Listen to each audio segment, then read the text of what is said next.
All right, we are live. Hello, everyone. I'm Alessandra Torre with Authors AI. This is First Draft Friday. I'm with Sara, Rosett, and Tonya, Kappes.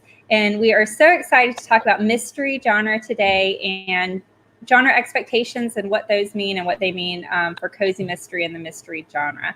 So welcome both of you guys. Thank you for joining us today. And I'm just going to pass the mic to each of you so you can introduce yourself. Tonya, do you want to go first? Sure. Thanks for having me. I love being here and I love being a member of Author AI. It's a great organization and excited to see that take off in the new year. But anyways, I am a cozy mystery author. I've been writing cozy mysteries for over 10 years now. And I started thinking that I was writing romance, but when one of my girlfriends said, "Oh, there's a dead body. Are you sure you don't write mystery?" I'm thinking, "Oh, maybe I do." And so, because there was no hand holding, no kissing, nothing. So I didn't really know what cozy mystery was until I was introduced to it. And that's exactly what I had written. I've been self-published this entire time as well. Also, I took one of my self-published series was picked up by HarperCollins, um, as well as two other traditional publishing houses. And I used to write paranormal with witches. That's how I started out. But then as I've gotten older, I found that I just like writing the traditional cozy mysteries a lot better than the witch mystery or the witch cozies. So I'm just straight cozy at the time. Current cozy. Yeah. Perfect. And we'll talk about what all those different things mean. So the difference from one subgenre to another. Sara, you want to go ahead? Yeah, I love cozies. I love mysteries. I've always wanted to write books, and that was just I knew that if I wanted to write a book, which I did, I would write a mystery, and so that's always been my favorite thing. So I've been publishing. My first book came out in 2006, and it was a cozy mystery. There's 10 books in that series about a military spouse, and that was published traditionally. And then since then, I've done more indie books, and I have a couple of series that I write that are cozy. And then I've also moved into like a historical mystery, which is very close to a cozy, but there's some readers who don't want to read the historical. They just want the contemporary because most cozies are in a contemporary setting. So they're not interested in going back to 1923, which I just don't understand, but that's okay. So that's a little bit about me. And I just love writing the cozies and the mysteries because I love the puzzle aspect of it. And then I love like the getting to know the characters really well and coming back to the same characters again and again. So I'm a romance author by trade. I also write suspense. So I'm not very familiar with the cozy mystery versus, historical. So for those watching, can you give us your definition of a cozy mystery and how it differs from another type of mystery? What makes something a cozy mystery?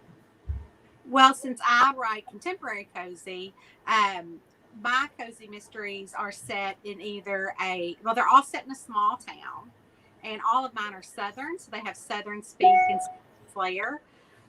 So there's always the amateur sleuth, which you want to think of like Miss Marple or Agatha Christie books. Something on TV would be like Murder She Wrote, those type of. It's an amateur sleuth. So the sleuth, because I have 7 series and 85 that are published. But my current sleuth that I'm working on now she owns a campground in the middle of the Daniel Boone National Forest. So that's her. Most of them can be like baking, crafty type of things. So the cozy mystery sleuth for me is about the setting. The town is just as much a character as the characters are. And I always have a quirky character in all my sleuthing, all the cozy mysteries as well. So to me, it's just about the small town amateur sleuth. Yeah. Yeah, I think the thing that sets the cozy apart from other mysteries is the small closed setting. Like you've got this little group of suspects. You have a murder happens, and you've got these small group of suspects that it's got to be one of these people. It's very Agatha Christie in that way.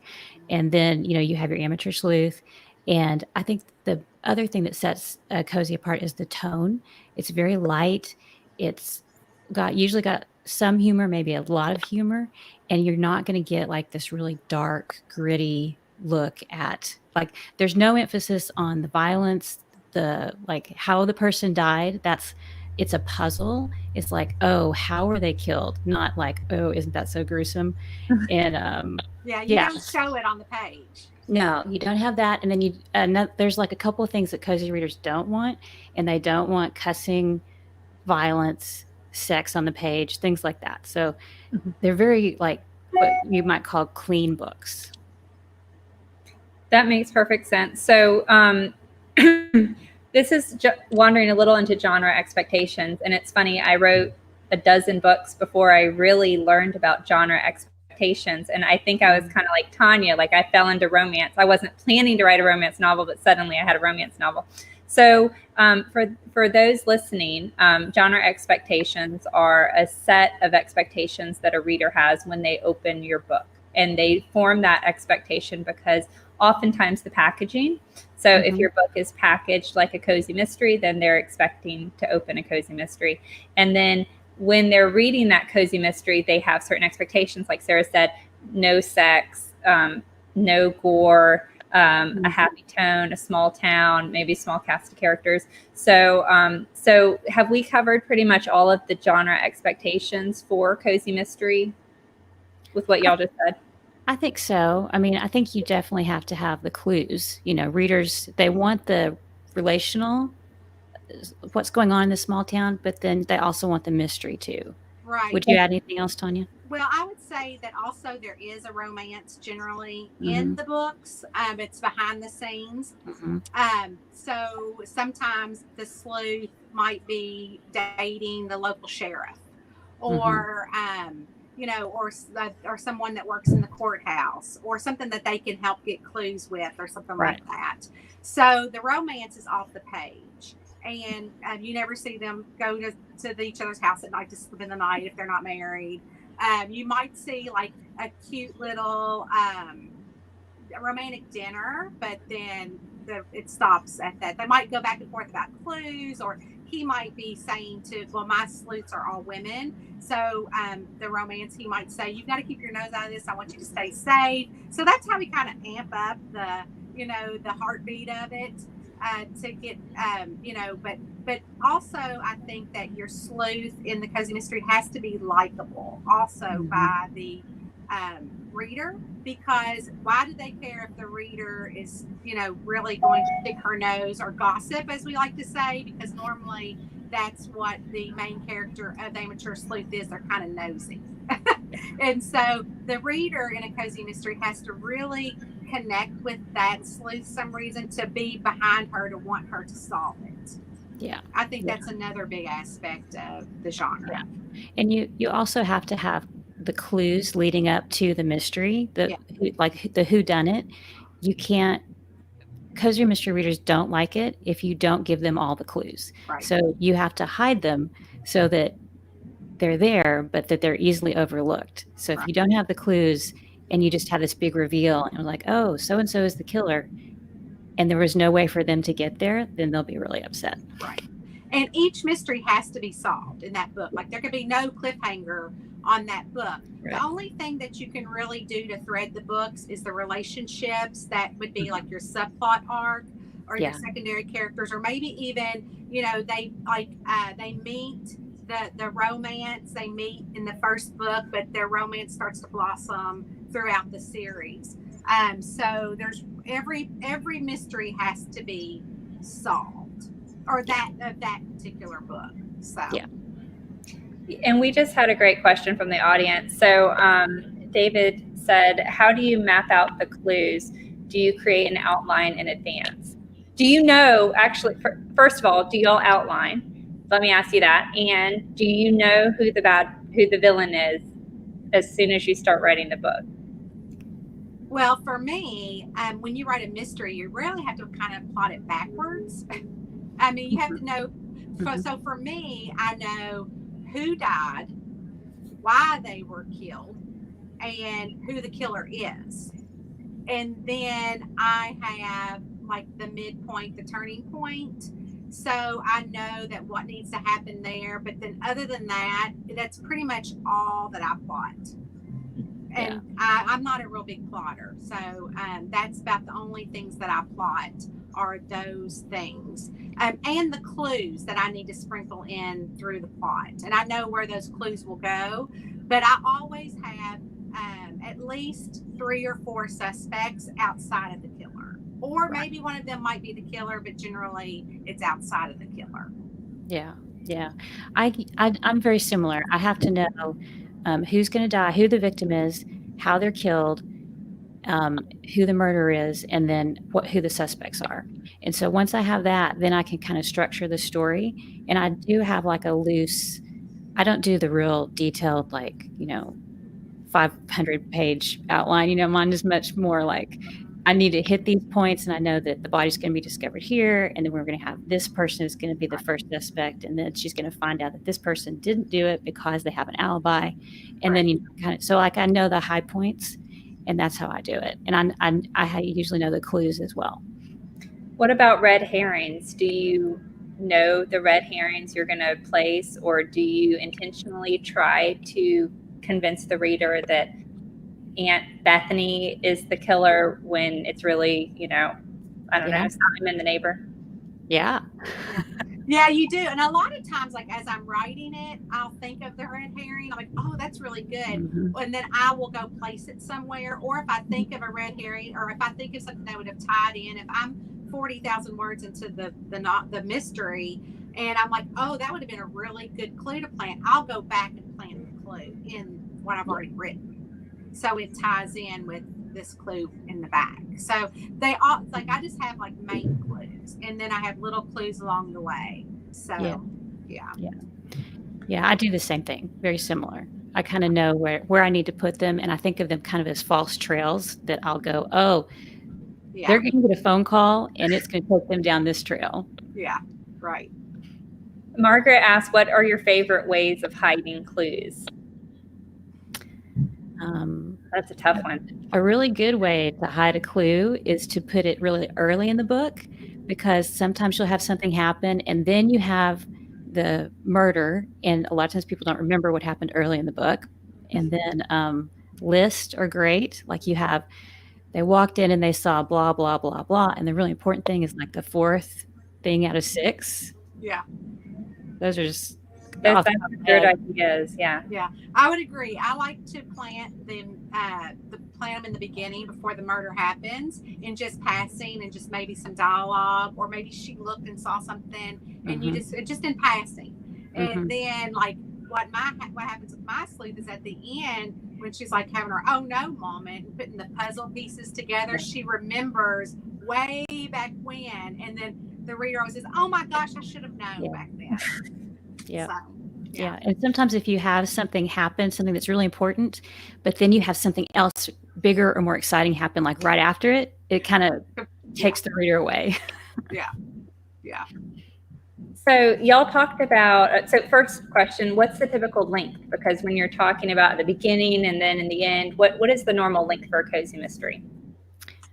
Mine run about, I always aim for like 55 to 65, but a lot of times mine go 70-ish. A traditionally published cozy, I think, is around like 75 to 85. But to me, that feels a little long. So I tend to go shorter when I do my own. So I always written mine between 50 and 55,000. And so when HarperCollins picked up my one of my self-published series, they only wanted 50,000 words. So I was like, oh, this is easy. So I always say, well, if it was good enough for HarperCollins, William Murrow, then it's good enough for me. So when I took another traditional deal with Crooked Lane, they wanted 80,000 words. And I'm like, that's just a bunch of fluff. My readers are not used to fluff. And they're used to laughing, taking like a fast-paced kind of murder. They maybe last like 3 days. We're in, we're out. And you're going to escape the world. So that was really difficult for me. So we ended up settling on like 65,000 words. And again, I just felt like it was a lot of fluff. So my sweet spot is about 50. Sometimes they run about 55 because I do add recipes or various things that the sleuth does. Like I had a sleuth that owned a lapidary, so there were beading bracelet or different type of beading necklace patterns in the back of the book and things like that. So generally the actual word count itself of the mystery is about 50,000 words. Oh, so what you just said caught my interest. So your typical plot runs like over 3 days from start of book to finish of book. It's like a 3-day time frame. Right. Is that the same for you, Sarah? Mine are usually a little bit longer, but they are maybe like a week. Okay. Not long, not months. Pretty short time. That's interesting. In my suspense novels, it can be months or weeks. So that's interesting to see. So also, y'all talked about a small cast, right? And I know a lot of cozy mysteries are in series, dealing with the same sleuth. So are you introducing a fresh cast in this small town? Because I'm thinking the 5 people they know can't all be killers in each different book. So is it kind of like they're encountering a fresh cast of characters in each book, or do you have recurring characters that obviously a spouse or something, but I was curious how that works. Yeah. Well, I write in a Camper and Criminals cozy mystery series, and she owns the campground, like I was saying. So there, people need to do their laundry, and so her campground doesn't have a lot of the accessories for that. So there's a local laundry club, and it's called the Laundry Club. It's a laundromat. And so it's a fancy laundromat where there's couches and there's a TV and there's a coffee station, and 4 best friends from the town hang out there. And so they also have a little book club. And so those have become my sleuths, 4 side sleuths. They're called the Laundry Club ladies. And so I can also take them out of the campground and they can go camping, where also I tried, since I'm from Kentucky and I use an actual national park where the setting is, there's a lot of history to for the national park.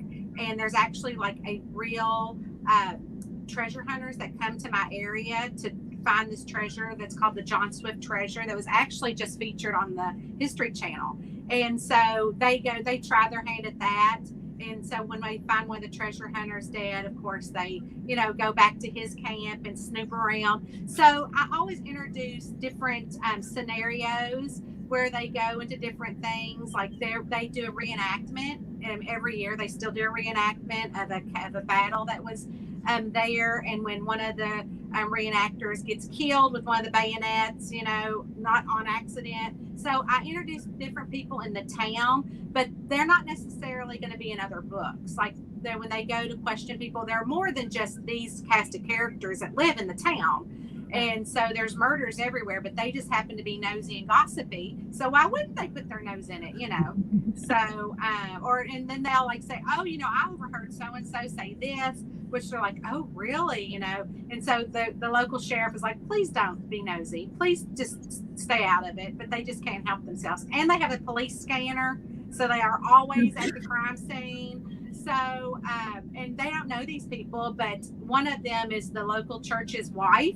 So she's like, oh, we can go take them food. And they're like, just kind of getting on the gossip. And, something they might say is, oh, you need to stop gossiping. They're like, honey, we're not gossiping. We're praying for them. So, so that's how my mind thinks, that they just get put in different scenarios. And, just weave in different characters that you're never going to obviously meet again in the series. Yeah. I think I always have a core set of, the spouse, the best friend, a couple of people that are like the core, but then, and that's one of the problems with the cozy is if you have a small town, it does after a while become unbelievable that there would be so many deaths in this one small town. So you either have new people come in, or you may send your characters on a trip somewhere. I've got a series that I write. It's about a location scout in England. And so she needs to travel to these different places to scout locations. for Jane Austen movie adaptations. So she, can go to this country home and get involved in a mystery, or she can get involved in a mystery in this little village. So you want to give yourself enough space that you're not limited to maybe just one small town with like a population of 100, because that might be too small. Right. So you want to make sure your vision is a little bit big enough that you can include other things. Yeah. And you can always look back at like the Miss Marple books. She was always going somewhere. Yeah. So that's when she happened upon a death. And so you just kind of think of things that you can take them out. Like I said, the campground, she's in an RV. The next one is completely in a different area where they went on a trip. So yeah. Those are great. So for those of y'all writing down tips, when you build your world from the start, be sure that you give yourself room. Like I love the idea of her being in a campground, because it makes sense that there's continually fresh people, there, or having a job where you're traveling, because you will run into. That was starting this chat. I was thinking, and I have looked through a lot of your books. So I've read the different descriptions. I was thinking, how is this one housewife coming into so many deaths? It doesn't make sense. Now it makes perfect sense. And the thing is that when you do, or when you are starting the series or writing a series, cozies are all series. They're not just one book and done. And so you really need to think at least 3 books ahead, because they kind of come in threes. And that's really kind of how the traditional publisher buys a book, is they want 3 generally in the series. And so so I knew by like book 3 she was going to get with the sheriff, or I knew by book 3 this was going to be happening. So you do need to think beyond the first book, and just that fun cast of characters, or that kind of know their character, because your sleuth has to grow as well. It can't just be like she knows everything in the beginning. Not at all. I mean, she has to, also have to have the character arc over those first 3 books. Now, after those first 3 books is when you determine the success of the series. For myself, Sarah might be different, but and then if you want to continue on, so yeah, that's how I do it. Yeah. We have a few questions from the audience. So Kaylee said, are your books plot driven or character driven? Oh, I think that originally when I first started writing mysteries, I was very focused on the plot. And the longer I've written them, the more I realize as a reader, I'm more interested in the characters. That's what I want to read about in other mysteries. So I feel like there's like a fine balance, because cozies are very episodic, but you do, like Tonya was saying, you do have to have some sort of arc. And so maybe it's not a huge, robust hero's journey, but you do have them growing and changing over time. Right. And for me, mine are pretty much character driven, because they're Southern characters. They have Southern speak and Southern twang, that they're just so colorful that, all my readers, when I ask, oh, well, who would you like to know about? They're always wanting to know about that secondary character. That's the funny one, and they want to know like the background of those characters as well, that they have gotten so invested in those characters that they're really excited to see what they're going to do to help with the plot. And so I think for me, and the town is just as much of a character as like the small shops, the local people, the local setting. It's as much of a character as like the hiking trails, that and the cascades and the cliffs and the colorful nature of the seasons in my camping book are just as much of a character to take the reader along as the characters are themselves. Yeah. All right. And Maureen said, do you always have a murder, or can it be something else, like a dark spell in a paranormal cozy? So I have always done a murder, because I feel like that's what my readers are accustomed to for me. Although I know people have done some really successful non-murders. So when I did did a crossover between one of my paranormal series and just a regular cozy series, where my cozy sleuth had gotten married and she took her vacation in the paranormal world. in their town, and it was not a murder, but it was also just a small novella crossover that was just something fun for my readers for the Christmas time. So I've always done a murder, just because I'm just accustomed to that. I don't know if Sarah has or not. I usually always do a murder. I did a Christmas novella once that was more, Yeah, but I think it didn't actually have a murder in it yeah, by the time I got done with it. But I feel like the murder is the thing that will compel people to get involved in right, figuring out what happened. Because if you're threatened or someone you love is a suspect, that gives you a really strong motive to get involved. And I feel like you need that because already cozies are a little, you have to suspend your disbelief anyway. So you need a really strong reason to get somebody involved. And so I feel like a murder is like, it's the, worst thing that could happen to your community. And if someone you love is accused, then you definitely have a reason to get involved. right. So we only have 3 minutes left. I would love to see to talk covers just before we leave. So typically a reader can recognize a cozy mystery because of the cover, but I'd love you to point out, show us a cover and then point out what elements of that cover are traditional for cozy mystery versus another genre of mystery. Well, so mine, I didn't bring any of my traditional cozies. This was my camper series. So it's just like it's easy on the eyes. It's kind of comforting. But as the series progressed, then obviously I did a Christmas one, which cozy mysteries readers love holiday themed ones. Mm-hmm. And as well as this is the one that just came out. So there is a skull, as you can see. Mm-hmm. So it's just like, they're just kind of cutesy, but these are not the traditional type. They're more of what the shop owned. Like my girl, she's a camper, so these fit that. But if they're like a bakery, or it might be the inside of the bakery or something like that. And also animals on cozy covers are super popular, which I have those too, but just not this particular series for my books. So always cartoon? I mean, always. So all of mine are cartoon, yes. Okay. Yeah, they didn't have colorful. Yeah, very colorful. Yeah. Yeah, I do. Sarah, what are yours? For the traditional, this is the first book that I had published. Traditional, and it's the traditional goes. The covers have more detail on them, and I think it's because when this came out, we didn't have as much emphasis on thumbnails and online buying. This really looks good on a shelf in a bookstore, but So wait, I'm sorry, Sarah, to clarify, when you say traditional, do you mean that is a traditional cozy, or you mean that is a traditional mystery? Yeah, this is a traditionally published cozy mystery. Cozy mystery, okay. Right. So, and it's, just very like cute, compelling, charming places that you would want to go visit, things like that.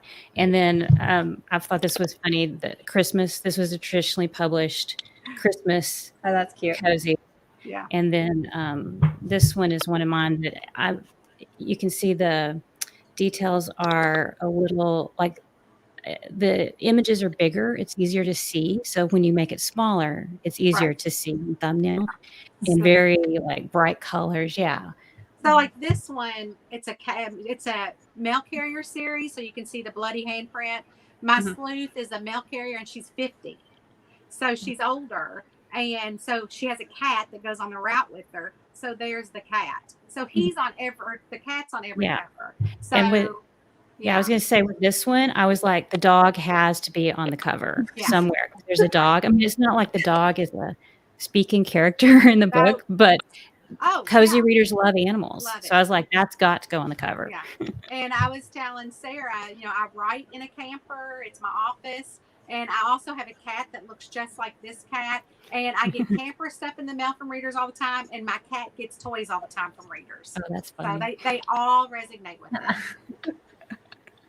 I love that. I have to say, guys, like I feel so inspired to write a cozy mystery now. My head is it'd be the worst thing. I mean, genre hopping is not, helpful to success, but I love everything that y'all have said, and I really appreciate you sharing this information because anyone who's interested in the mystery genre or cozy mysteries in general, I think this has been really valuable. So Thank you guys for your time. We're already out of time. So I appreciate having you guys. For anyone listening, this live chat is First Draft Friday. It was brought to you by Authors AI. If you are listening on a podcast or YouTube or Facebook, please like and share this post and follow us if you can. And if you're interested in another First Draft Friday, we'll be back in 2 weeks. Our next guest is Penny Reed, and she's going to be giving tips on self-editing for authors. So I'm really excited for that chat. And thank you, Tonya and Sara. I meant to share their websites. If you'd like to read either of their books, both of their books. Sara, what series would you suggest that readers start with of yours? For cozy, I would say go with Murder on Location. Murder on Location. So her website is sararosett.com, and start with Murder on Location. And Tonya? I would suggest the Camper and Criminals Cozy Mystery Series. Camper Criminals Cozy Mystery Series. Is that right? Camper and Criminal. But yeah. Oh, Camper and Criminals. Sorry. That's a tongue twister. And her website is TonyaKappes.com. So, and that was another thing I noticed with covers, with titles. A lot of them, they're cutesy titles, right? Puns. Yeah. Puns are big. A lot of puns, yeah. Yeah. On Binge Books, we have a carousel that's like punny titles or something. It's cute. Yeah. So, all right. Thank you guys. Happy Friday. And thank you, audience, for joining us. And we'll see you guys in 2 weeks. Bye. Thank you. Bye.